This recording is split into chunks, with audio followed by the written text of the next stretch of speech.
आज की कहानी का किरदार भी सच्चा है और ये कहानी भी सच्ची है।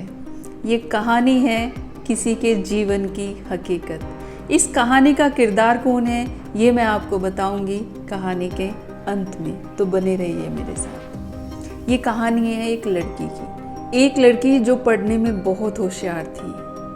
उसे हर वक्त सबसे आगे आना अच्छा लगता था।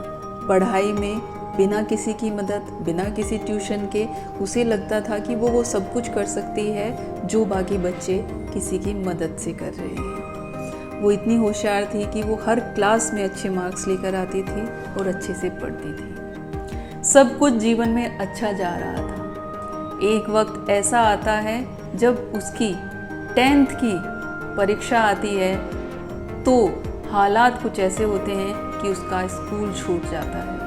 न सिर्फ उसका स्कूल छूट जाता है, उसके भाई बहनों का भी स्कूल छूट जाता है, क्योंकि उसके पिता जहाँ पर नौकरी करते थे वहाँ कुछ स्थिति परिस्थिति ऐसी आ जाती है कि वो नौकरी छूट जाती है।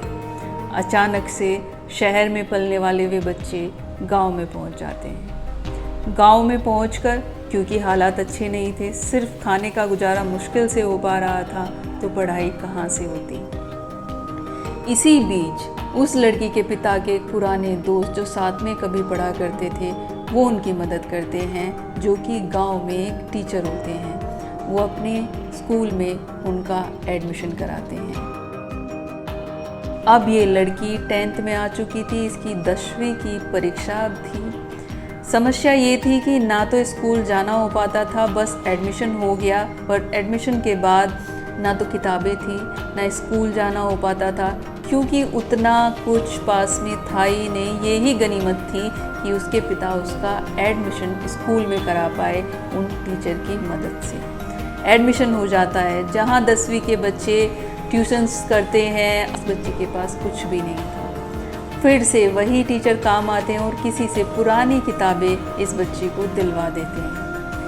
जब इस बच्ची को किताबें मिल जाती हैं, क्योंकि मन में ठाना हुआ था कि अगर पिता ने ऐसी स्थिति में भी एडमिशन कराया है, वो ऐसी स्थिति में भी जब घर में खाने के लिए अन्न भी नहीं है, चीज़ें भी पूरी नहीं हैं, फिर भी उन्होंने कोशिश करी कि पढ़ाई ना छूटे, तो इस लड़की के दिमाग में आता है कि सफल तो होके दिखाना है, अपने पिता की मेहनत सफल तो करनी ही है।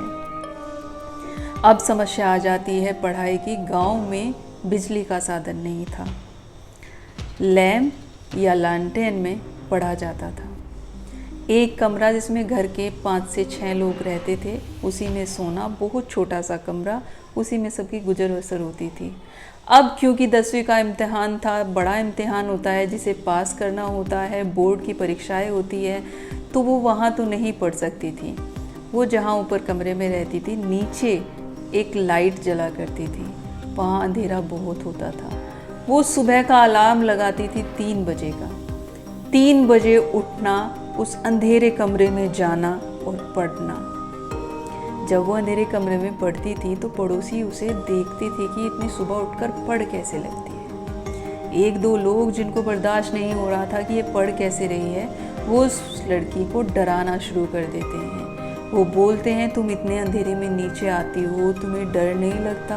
अकेले यहाँ पढ़ती हो, पीछे से कोई आ जाएगा, कान की तरफ से कोई बोलेगा, आगे से आके एकदम से तुम्हें डरा देगा, क्या तुम्हें डर नहीं लगता? वो लोग उस लड़की को डराने की खूब कोशिश करते हैं, पर क्योंकि उसे उसके माँ बाप ने समझाया हुआ था, बेटा डर सिर्फ मन में होता है, अगर मन से डर को निकाल दो तो डर कहीं भी नहीं होता, और मन में रोशनी पैदा कर लो तो अंधेरे में भी तुम्हें अंधेरा दिखाई नहीं देगा, तुम्हें रोशनी ही दिखाई देगी। उसे अपने माता पिता की वो बात याद थी।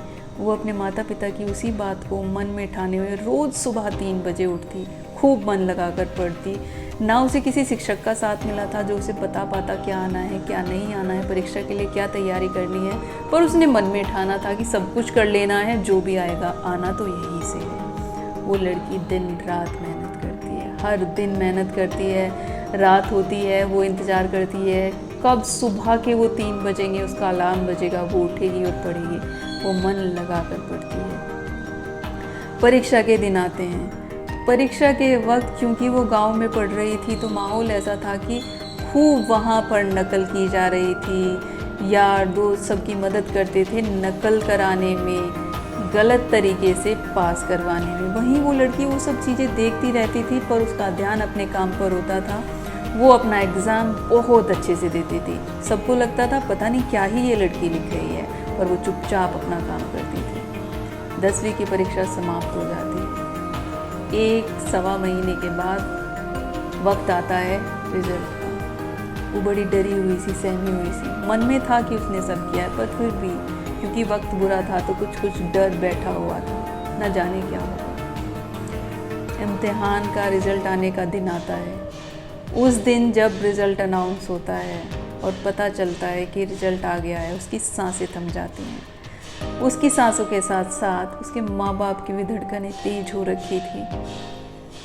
पता चलता है जैसे रिज़ल्ट आता है वो पास हो जाती है। वो न सिर्फ पास होती है, वो अपनी कक्षा में पहले स्थान पर आती है। न सिर्फ अपनी कक्षा में पहले स्थान पर आती है, आसपास के 12 गांव में वो टॉप करती है। अगली सुबह उसका फ़ोटो न्यूज़पेपर में आता है और वो वक्त उसके लिए इतना यादगार था। पर उससे भी ज़्यादा यादगार वो जो वक्त बन जाता है वो उसके पिता के लिए बन जाता है। उसके पिता अखबार की उस क्लिप को काट कर अच्छे से सजाकर अपने साथ रखते हैं और आज तक भी उसे अपने साथ रखते हैं, क्योंकि पिता जानते हैं कि उनकी बच्ची ने उनका नाम रोशन किया। बच्ची जानती है कि उनके पिता ने हर हाल में उसकी शिक्षा को पूरा कराया। जितनी उनसे बन पड़ता था उन्होंने उसकी शिक्षा को पूरा कराया। खाने में कमी आई, पहनने में कमी आई, पर पिता को ये था कि ये साल उनकी नहीं छूटनी चाहिए, इसलिए उन्होंने उनको पढ़ाया। अब अगर आप जानना चाहते हैं वो लड़की कौन थी तो मैं आपको बता दूं, ये कहानी है मेरी। ये कहानी है उस 10th क्लास के मेरे जीवन की, जहां मैंने जीवन का वो पड़ाव देखा था जिसने जीवन जीना सिखा दिया। आपके जीवन में बहुत सारी मुश्किलें आती हैं। उस मुश्किल वक्त में कुछ दोस्त मिलेंगे, कुछ ही मिलेंगे, बाकी सब आपको तोड़ने की कोशिश करेंगे। अगर आप उस मुश्किल वक्त का सामना कर जाते हैं तो यकीन मानिए आपको कोई नहीं हरा सकता। यकीन मानिए कि आपके माता पिता आपका भला चाहते हैं। यकीन मानिए कि उन्होंने जितनी कोशिश करी है उसमें अगर थोड़ी कोशिश आप कर दें तो वो ऊपर वाला हमें देख रहा होता है और हम कामयाब अवश्य होते हैं। और आज हम कामयाब हैं। राधे राधे।